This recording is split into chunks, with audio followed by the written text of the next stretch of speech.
Always be thinking about what's next, because if you become frozen in time,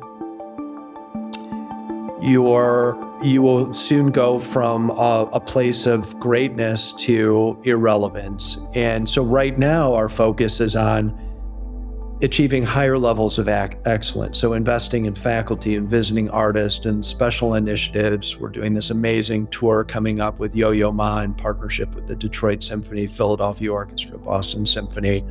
And we're also focused on expanding access.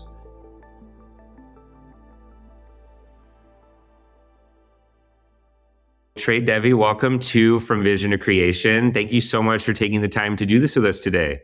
Thank you. It's a pleasure to be with you, Alex. Well, Trey, it's a pleasure to be with you as well. You know, from growing up in Chicago as a young trombonist to leading major orchestras and now serving as president of Interlochen Center for the Arts, your journey is a powerful testament to the impact of mentorship, creativity, and leadership. I'm really looking forward to exploring your story, the lessons you've learned along the way, and how you're helping shape the future of arts education for the next generation. Thank you. Looking forward to it. Well, Trey, let's start at the beginning. So you've described knowing you're a musician at heart from a very young age. Can you take us back to growing up in Chicago? What did music mean to you then before it became a profession or a calling? Yeah, I think it was my lifeline in many respects. I'll define Chicago broadly. I actually grew up quite north of Chicago, even pushing to the Wisconsin border. And, music was really where I found my place in the world. And one of the things that was most important for me in getting exposed to music at an early age is that it was both there was the joy and the inspiration of being in an ensemble and working with a group of people to create something that you couldn't do on your own. And so there was all the incentive to be involved in the arts and music, but at the same time, it was incredibly challenging. You know, you don't arrive as a fourth grader or fifth grader when you pick up an instrument and have it all figured out. There's always another hill to climb. So I think it was the perfect balance of joy, inspiration, exhilaration, community, and challenge. And Trey, I read that your childhood music teacher steered you toward the trombone because of your long arms. Yeah.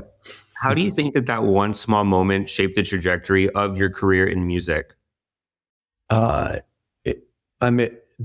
decision was incredibly impactful in the sense that I was gravitating to the saxophone. And not that you can't be a classical saxophone player, but generally, saxophonists will have a lot of exposure with jazz. And so I picked up the trombone, which is both in the, jazz world. I played, funk bands and did everything, but also it's an orchestral instrument.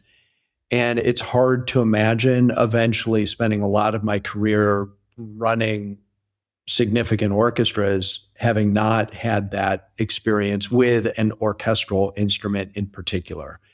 So, at a very practical level, it opened me up to all of the orchestral repertoire, and that, again, really shaped the trajectory of my career. And Trey, I feel like, especially when you're young, you could be interested in music. Yep. But very few people say, I want to pursue this as a career for the rest of my life. Yep. Was there a particular moment in your childhood when you realized that, or did you not come to that realization until later on? Yeah, it's a great question. I think we all come to those conclusions at some point. And I originally went to college on a pre-law track at the University of Illinois. And it was really the not absence of music, because I was definitely involved in what was happening in college. I was in the ensembles and all of that, but it became clear to me that music is more than a sideline hobby. It was really core to my life. And that's when I made the decision, an uncomfortable one and a really challenging conversation actually with my folks, was to basically drop out of school and I went and studied with a trombonist in the Chicago Symphony Orchestra at that time. And I eventually went back to college, got my degree and all of that sort of thing. But it was the absence of that full immersion in music that really led me to pursue music as a career. And so I guess it does reinforce absence makes the heart grow fonder in that respect. But that was a really important moment for me. And were your parents musically inclined? Yeah, so my dad was very musically inclined, and so he was in a choir in his younger years that performed with the Cleveland Orchestra, and he actually served during the Korean War, and he was the assistant to the chaplain, and the chaplain gave him the responsibility of leading the choir. So he was actually didn't go overseas, but he was based in Florida, and so that was his. He had pretty deep exposure to music and certainly got me involved.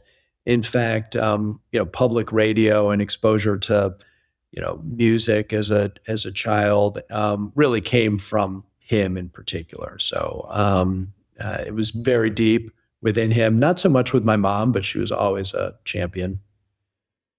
Were you the first person in your family to pursue music as a career? Yes, yeah, I would say that. Well, and the reason I ask is that, I feel like a lot of, especially younger people who want to pursue any type of career in the arts, I feel like, oftentimes we're told that it's not the traditional path, and which is probably what made that conversation with your parents pretty scary and or uncomfortable, maybe might be the better word.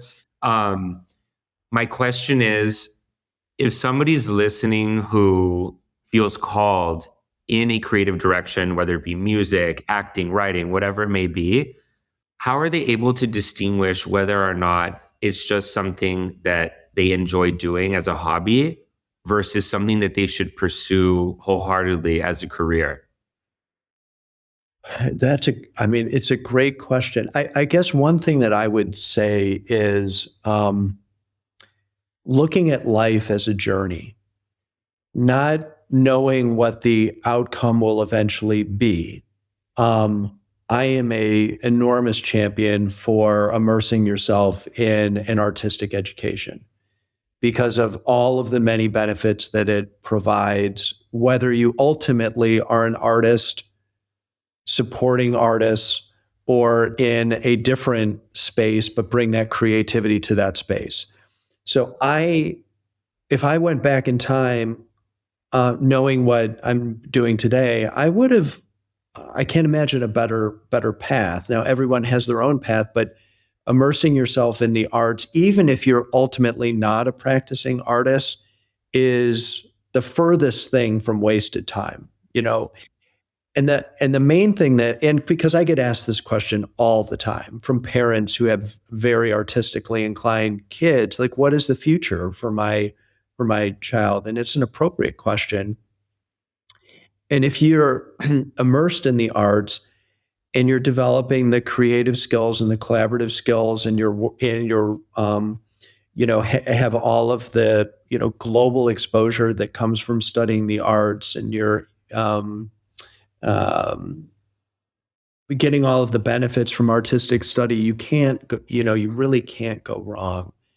And I've seen that over and over again. So I'm just a huge champion of the arts. Now, if someone comes in and says,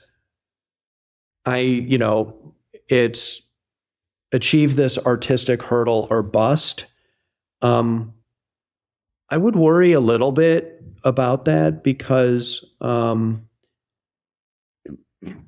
don't think you can. There's so many variables that are involved in an artistic, career that so that might worry me a little bit. But if you're focused on the journey, an artistic education for me is second to none. What was the first major milestone in your career that made you feel like, okay, this is my path. I'm on the right track. This is what I'm meant to be doing?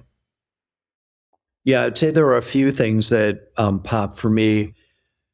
When I eventually got my a degree in trombone performance from uh, Northern Illinois University, and I had an amazing teacher there, Mark Fisher, who went on to, he's a trombone player in the Lyric Opera of Chicago, teaches at DePaul, just an enormous mentor, indebted to him in many, many respects, as are most young people who have a, highly influential teacher. But during that time period, I was working my way through college by teaching little kids to play music, doing a lot of freelancing, and running this small volunteer orchestra. So that's how I was paying the bills. I also worked at a gas station, so I had this like cobbling of things together. But the first moment that really was I don't know, a particularly powerful one is there was a concert that was being prepared by the wind ensemble. This is the top, one of the top ensembles at the college, and there were some pieces that were not really coming together, and one in particular. And the conductor knew I was preparing a particular work for my senior recital that involved a bunch of students, and he stopped in the middle of the piece and he said, "Trey, we're putting your piece on our main program." And I was kind of a little bit of an impresario at that time. Like I'd pulled together all the most talented people to do this really challenging work, and was like, "Oh, that is pretty cool." Like I had this artistic vision for this piece that I wanted to play. It was off the beaten path, and this, conductor, teacher, faculty member, leader of the music program went with it. And so, maybe it was at that moment that I just felt like I wanted to be in a role that was supporting artists, that was facilitating artistic creation. And Trey, you often emphasize the importance of mentorship. What does a great teacher do for a young artist that no classroom ever can? That's a great question. I find that there's an X factor with mentors where one is they lean in a little bit more into the relationship. They care more. They know the right thing to say at the right time. And so I think, in terms of mentors, I've had a few that sort of fit into that category throughout my career, where they almost know you better than you know yourself, and they know exactly what you need to hear at a particular moment in time. And so a mentor is especially plugged in to, and there's like an emotional resonance somehow. So I guess that's sort of what I would say. And for young people who are wanting to get involved in music, but don't know where to find a mentor, what do you think? What is the first thing that they can do to take a step in the right direction?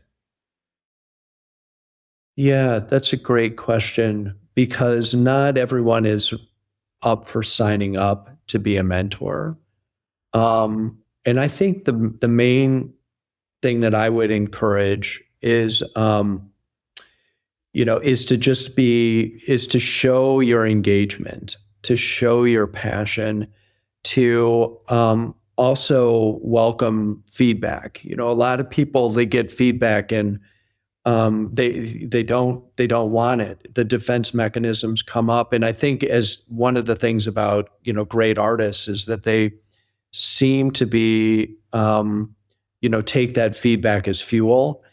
And if you're want to be in a mentor-mentee relationship, that openness to feedback, I think, is really, really important.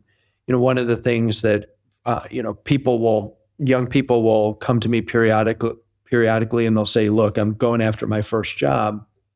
What suggestions do you have?"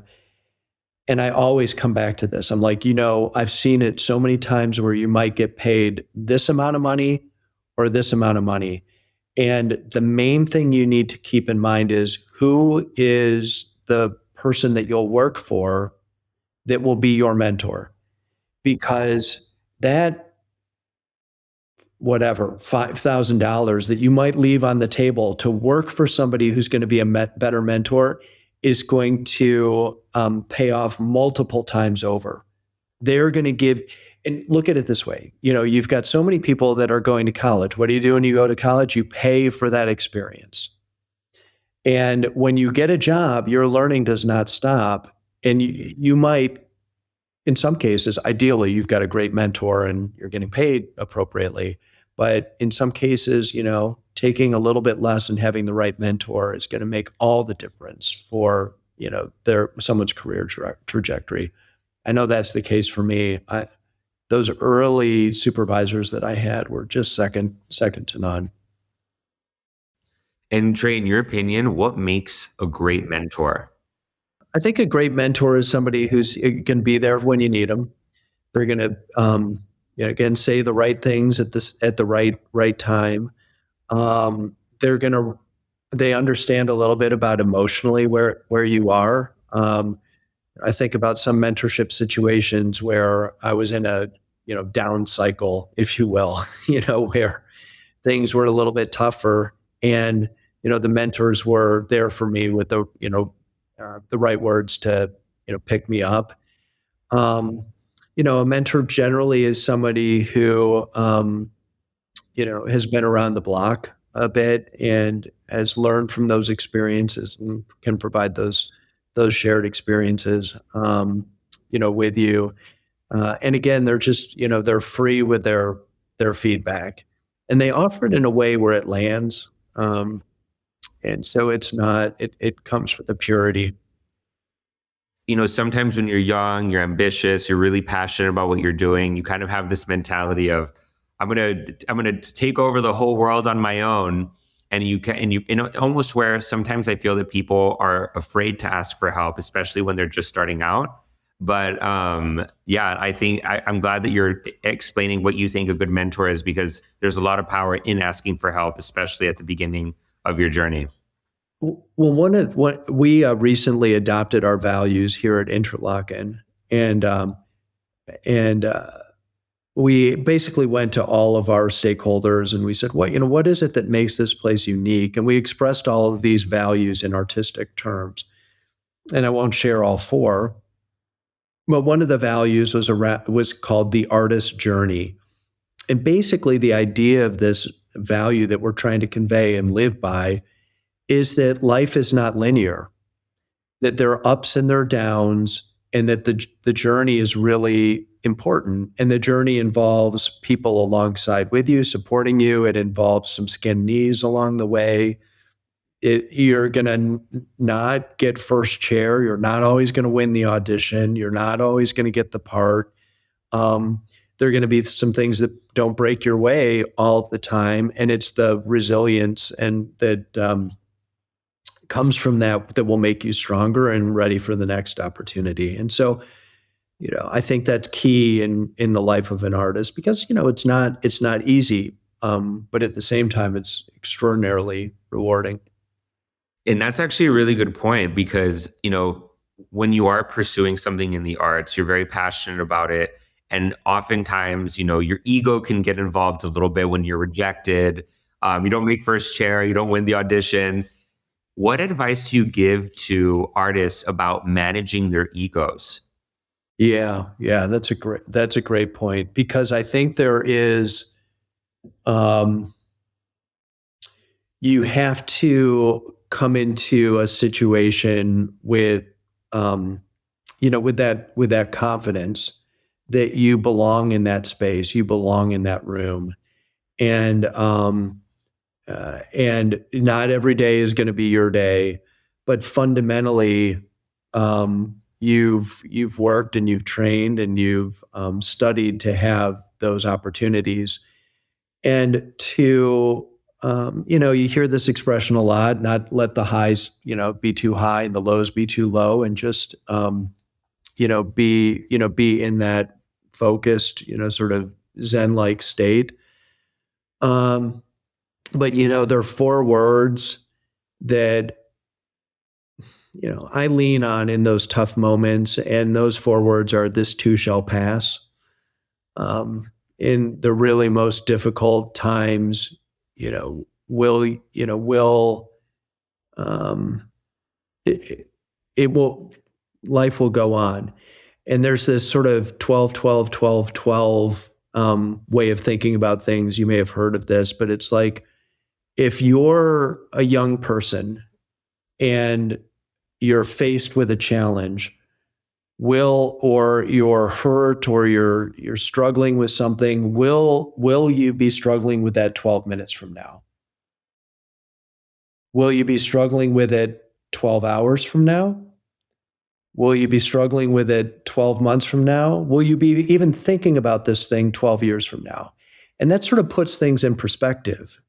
Because if you've got something major that's happening in your family where it's a very serious issue, then that really deserves attention. That'll be maybe something that you need to really focus on. If if your boyfriend or girlfriend breaks up with you, that's probably something that you're 12 weeks from now, maybe there'll be some, scar tissue or whatnot, and you got to, process that. But 12 years from now, are you going to really be there? So, I mean, it's just a matter of putting in perspective. It is very hard to do in the moment, especially hard for young people. That's really great advice. And I've actually never heard of that 12, 12, 12 rule. But I think that you're right. It probably is hard to do in the moment, but it's still essential, because what you're doing, first of all, is you're bringing a whole other level of awareness to what you're currently facing, and you're putting it into perspective. Yeah. You're taking things to like a meta level at a certain point, and you're just saying, okay, to what extent does this really matter? And some things do matter. And some things are along the lines of, yes, I should probably go seek out some counseling support or get some help. Here at Interlochen, we've got, all of these resources that we provide that will help with things like that. In other cases, somebody said something snarky on social media. Okay. Maybe 12 minutes from now, you're going to be having lunch with a friend, and it's going to be in the past. So, yeah. When we discuss managing ego, oftentimes I feel like the number one thing we focus on are the lower moments and how to cope with those. Yeah.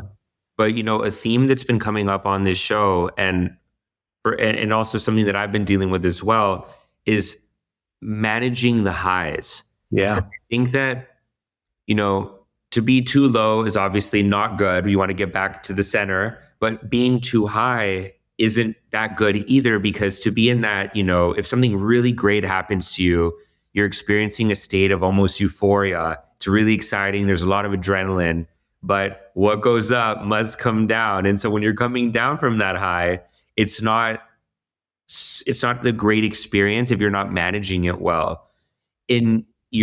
First of all, do you agree with this? And if so, how do you recommend artists manage the high moments? It is a great point, and I'm glad that this is getting featured and attention on your show. I couldn't agree more. And you set the expectations where life is always going to be perfect and no hiccups along the way. It's just not. It's simply not realistic, and especially for the life of an artist.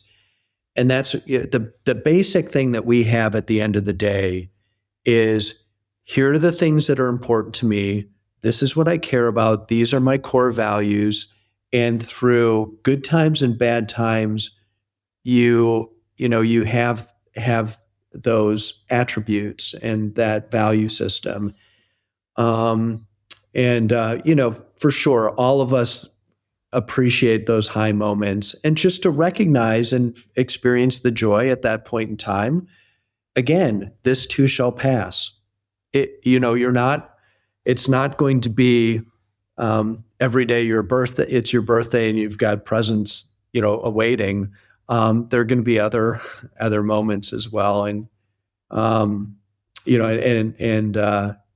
managing that. I wish I had advice for really how to do that, but kind of staying in that steady place is important. And I need to follow my own advice there for sure. I think we all do, because it's so easy to get, overwhelmed, even with all the great stuff happening. And this isn't to say don't enjoy those great moments. And I'm glad you touched on that. Enjoy it, be in the moment. But I think just bringing awareness to them and saying this too shall pass. It's not in a way to be like a bummer or pessimistic. It's just, it's practical life advice. And I think just bringing awareness to it does help you maintain equilibrium. Yeah, absolutely. Absolutely. And Trey, you're now serving as president of Interlochen Center for the Arts. For people who have never heard of Interlochen, how would you describe it, and the experience as well as everything that you have going on there? Oh, yeah. Thanks for that question. Well, it's the most extraordinary place. I am so grateful to be in this community, and the not the short, but the mini, mid-size explanation here is that Interlochen started as a music only, summer only national institution in 1928. And over the years, it expanded from music to every artistic discipline: theater, dance, visual arts, creative writing, film and new media, interdisciplinary art. So multidisciplinary. It went from summer to all year. In fact, we've got a radio station that's classical news that's on 24/7. And it's global, with 49 countries are represented among our student body. And so the focus is on the public radio mission, but primarily the educational mission is young artists age 8 to 18. The 8 to 18 young artists are at the camp program in the summer. And then the boarding school is the academy. And so that's a high school. There's adult education programs. There's Interlochen Online. There's a whole hospitality program that we offer, of presenting operations. We've got about 250,000 people that come to our performances throughout the year. But basically, this is a place to inspire and support the next generation of creative change makers. So I would say that is Interlochen in a nutshell. And the value of being in a multidisciplinary place can't be overstated. I mean, it is amazing because, visual artists will be in a cabin in the summer with dancers and actors or musicians, and they'll be meeting people from, Bozeman, Montana, or Shanghai, or New York City, or in Miami, every place in between, and forming a community. And then they go back to their home community, and they're just, they bring that with them. So it's a pretty cool place. I encourage anyone to come visit. It's an extraordinary place up here in northern Michigan. And Trey, you've now served as president of Interlochen for 8 years, guiding it toward its 100th anniversary, which is incredible. What do you feel most responsible for protecting when you stepped into this role? Yeah, thanks for that question. So I think there's one thing that immediately comes to mind, which is really around how do we create a place where every young person can thrive, that they feel supported and safe and encouraged, and so that's foundational. But the other piece that I would say as one of the leaders and leader of this institution with my colleagues and board is that, and I'll reference an artist who came in, Ross Gay, who is an amazing writer, and he presented as a visiting artist, and he said something along the lines of, during one of his sessions, he said, "We are unfinished," and that really resonated with me in thinking about our institution, because if Interlochen's, again, as you said, coming up on 100 years. there could be the mindset of, hey, things are going great. Let's we've stuck the landing. Here's where we're at. And I think it's the responsibility of leadership to always be thinking about what's next. Because if you become frozen in time, you will soon go from a place of greatness to irrelevance. And so right now, our focus is on achieving higher levels of excellence. So investing in faculty and visiting artists and special initiatives. We're doing this amazing tour coming up with Yo-Yo Ma in partnership with the Detroit Symphony, Philadelphia Orchestra, Boston Symphony. And we're also focused on expanding access and making sure that every young person has the financial capacity to come here. That's our vision right now. And there will be a new leader for Interlochen at some point, whenever that is.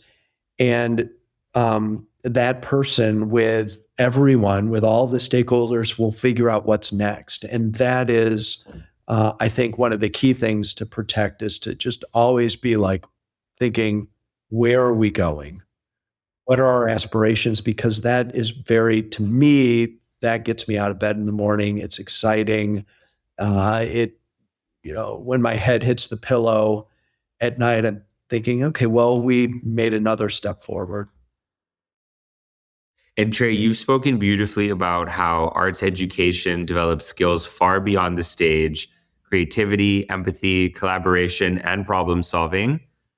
Why do you think these skills are still so often undervalued in broader society?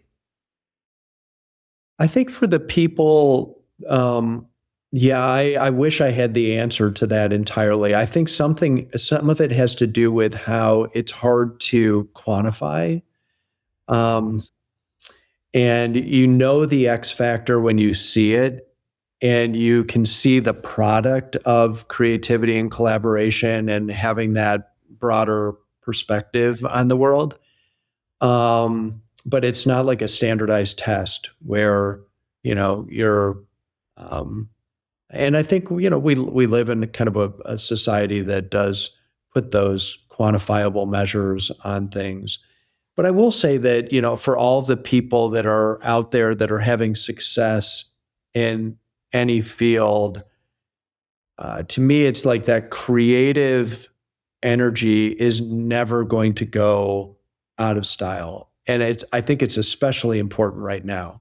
You've got automation, you've got AI, but we will need creativity. I mentioned earlier being in a multidisciplinary place. We will need people that can think about issues across different domains rather than, this very siloed approach. And I think artists are uniquely able to do that. And I look at our alumni as proof that the artistic education is essential. We've got alumni that are in every possible field. They're in, obviously, the arts, they're in education, but they're also in law, they're in business, they're in science, they're in every domain. And I will hear from our alumni all the time saying, I can do everything that every other doctor does, but I've got this empathy that gives me this je ne sais quoi. They've got this ability to collaborate. They've got an ability to see kind of a wider lens that gives them something special that they bring to their field. And I think that's, in our world, that something special is coming from, in many cases, a creative education. I couldn't agree more. And I think that that's actually a really interesting point, that sometimes those things can be undervalued because they're not measurable. And that makes so much sense to me. And I also think that we're living in a time where things are shifting a bit. I think this can be said for multiple industries, certainly the arts. It's a lot easier now to have a career path in the arts with the internet, social media. It's just, and now too, I think that we are kind of shifting into an era, if you will, where we really are appreciating the arts in a way that's more mainstream. And I mean, particularly through social media, because the early pioneers in the social media space that were being creative and putting themselves out there, they were laughed at the very beginning. Right. And now it's like a career path. People want to be influencers. Oh yeah, for sure, for sure. Yeah, no, and all to be encouraged. I do agree that there's this, we're in this transitory moment, and that is extremely exciting on a lot of levels.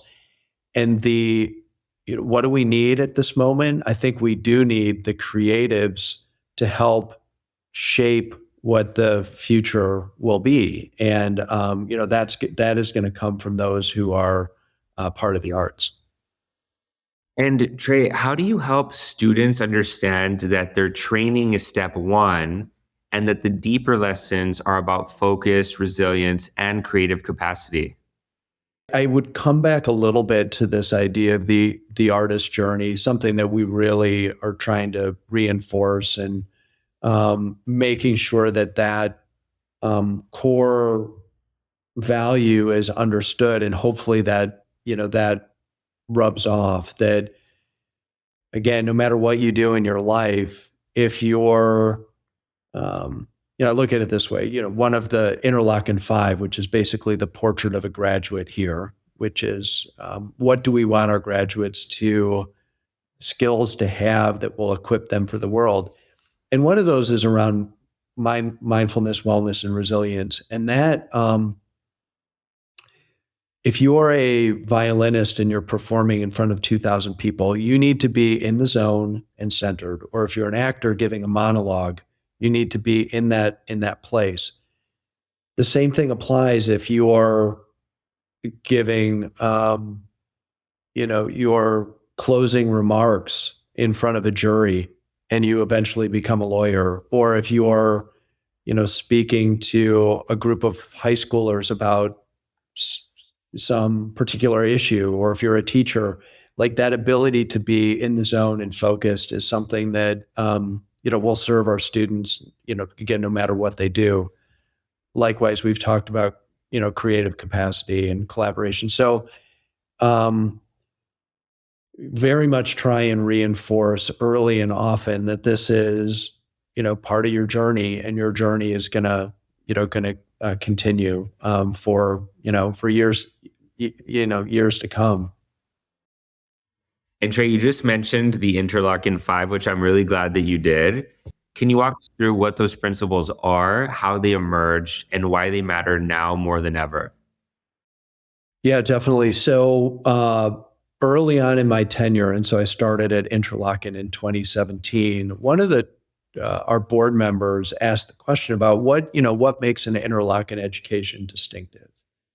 What are we training our students to do to be that is different and unique? And so we went through this exploratory process. And the first place that we looked, Alex, was basically around what are our alumni? What makes them special in this world? What gives them the ability to have this, to give this added value in whatever they're doing? And we looked at it not just among artists, but across all different fields, looking at all the things they did. We also asked all of our stakeholders what makes them unique and or is special from the Interlochen experience. And the five things that we saw among our alumni were mindfulness, wellness, and resilience. So basically, can you be in the moment, be present, and bring that focus to whatever is the task at hand? Creative capacity, which is, do you have that creative ability to bring to the table in whatever you're doing? Which again, I don't think will go out of style. Interdisciplinary perspective and collaboration is another. So it's like, how do we have a view of what other disciplines are doing? What can I learn from a visual artist that will influence me as a dancer? Or and being able to pull those themes from different areas and come up with a new idea, and also to be able to collaborate with others. A key thing. Global and cultural perspective, which is, all right, I'm around kids from 49 different countries. I'm around, young people from rural areas and urban areas and everywhere in between. That perspective is helpful in just being able to work with others. And then the last one is community and citizen artistry, which is really about how do I, as an artist, understand the community and the context in which I work, and how do I create connections with the people who will receive my art? How is that a dialogue? So we looked at our alumni to identify those 5 areas, which we call the Interlochen Five, and those are essentially integrated into our curriculum. So by the time you graduate from Interlochen, and in particular the boarding school, you should be more equipped to put those capacities into practice.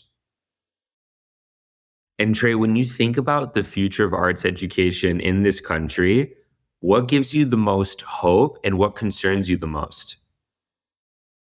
I think the thing that gives me the most hope is that take the Interlochen Five. I think that those are going to be enduring capacities or skills that will be needed in whatever transitions happen to the economy or society. I would be hard pressed to look at any of those 5 elements. And now Interlochen, we're, I think, uniquely equipped to develop all 5 based on the assets and the people that we've assembled here. But I think any arts education is going to move these types of capacities forward. And so that, I think that really gives me hope. If I've got a concern, it's really around the economics of the creative industry and of arts education are inherently challenging. There is a mentorship aspect to the arts that requires, a level of investment. And so I'm especially focused on trying to be sure that we provide access to every young person, regardless of their financial capacity. And that does give me concern. Like we want maintaining excellence in the arts is expensive. And we don't want to do that at the risk of limiting access. If a young artist feels uncertain or overwhelmed right now, what would you want them to hear most? I would say this. If you're, and this is, I'm taking this to the 30,000 foot perspective, but if you look back over time at the, these amazing artistic figures, and you can say, Monet or Beethoven or, the Beatles or what have you, there is something permanent that you remember about those artists that stands the test of time. Does everybody know who the political figures were at that particular point in time? We may have some, if you're a historian perhaps, but we may have some ideas about what was happening at that time, but it tends to be informed a lot of times by what was happening culturally. What those artists were doing at that particular moment in time. And so I think if you take the long view, and we said earlier that this too shall pass, but if you take the long view, what happens in the artistic world tends to have staying power. And I think that is going to be true when we look back 100 years from now or 200 years from now on this moment in time. There are going to be certain things that culturally will stick. And so, having that belief, which I think is grounded in what has happened historically, maybe is some value. That's a really interesting point. I never thought of it that way, but I agree entirely. Yeah. And Trey, what do you hope students carry with them long after they leave Interlochen? Well, I would say I hope that they carry with them these, skills that they learned through the Interlochen Five. I hope that among our, values, I hope that this idea of the growth mindset, the artist journey, that sticks with them. But as being in this, the humanity of it is the other piece that I hope they remember. I hope the friendships, the connections, um, that that becomes a model for how they will, carry that forward with others. We talked about mentorship earlier on in the discussion, but that they will, take the mentorship that they received here and then carry that on to others in the same, spirit of generosity. What is the biggest life lesson you've learned so far? If I were maybe talking to my 18-year-old self, the thing I would probably say to myself is, greet this day with love in your heart. And there's so many things that we can get caught up in that are, can maybe pull us down. And clearly things that we need to work on to get better as individually in our communities and society. So I'm not saying that we're not discerning, but I think there's something about that mindset of, greeting a day with love in your heart is easier said than done. But it's just a reminder to oneself that let's go into each day with that sort of giving, generous mindset. And if we start with that, then the moments that sort of drag us into the other direction, hopefully we kind of lift back up in the process. So yeah, maybe I would say that. And Trey, where's the best place that people can keep up with you and everything going on at Interlochen? Well, I would say through, Interlochen Public Radio, through, our website at Interlochen, and that's probably the best way to stay connected. Certainly welcome anyone to explore what we do here. And certainly if you've got a young person or want to continue your artistic studies, please come. It's an amazing place between two beautiful lakes, and I would love to, welcome you to campus. Well, I'm going to include all of the links that you just mentioned in the episode notes below. So anybody who's curious, I highly encourage you to go check it out because what you guys are doing is really amazing, Trey. The campus is beautiful. And you can just see too in the videos that you guys have online, like everybody looks happy, engaged, super passionate about what they're doing there. So I encourage everyone to click the links below. And there's the artistic fountain of youth, I must say. It's obvious. It's true.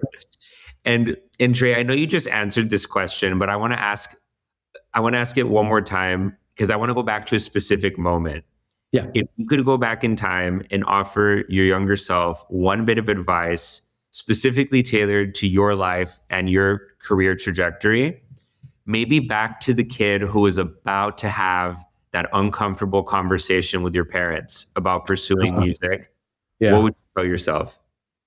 Oh, that's a great question. I remember when I was considering this, and I called my sister. My sister is, 12, 13 years older than I am. And so she was always a mentor to me. And I'll come back to that a little bit, but I got her advice. And, she was encouraging to have the conversation. And so you asked about mentorship. She said, if this is how you feel, you need to share that. You need to express it, communicate it. Our parents love us. And so So I would say, leaning into those uncomfortable moments, I would have encouraged myself to do that. And my dad at one point said, "Bad news doesn't get better with age," and so I remember that. And so there I was, sort of. I mean, it wasn't bad news necessarily, but it's not like the news is going to change. I wanted to do this, so I think leaning into the moment, I would have encouraged. I would have encouraged myself to do that. And the response was, was everything that I hoped it would be, and like supportive. And you've got this. Now, I said I was going to come back to my sister later. She shared with me that she did give my parents a heads up that this is. So I think she had prepared them for this moment, and I didn't hear that from her until years later. Wow. But their response was, it clearly had processed on it, and they were not flat-footed in their response. And so I did get the support I need. I can't say everyone's going to be as fortunate as I was in those situations, but if you believe that you need to do something and you've thought about it, like, it is your life. You have to follow that. You have to pursue it. And and there might be some cost associated with that, definitely. But you will always ask yourself, what if you don't? Well, Trey, thank you so much for taking the time to do this with us today. This is so much fun, and I really appreciate your time. Thank you so much. I appreciate your work very much, Alex. And you have a great rest of the day.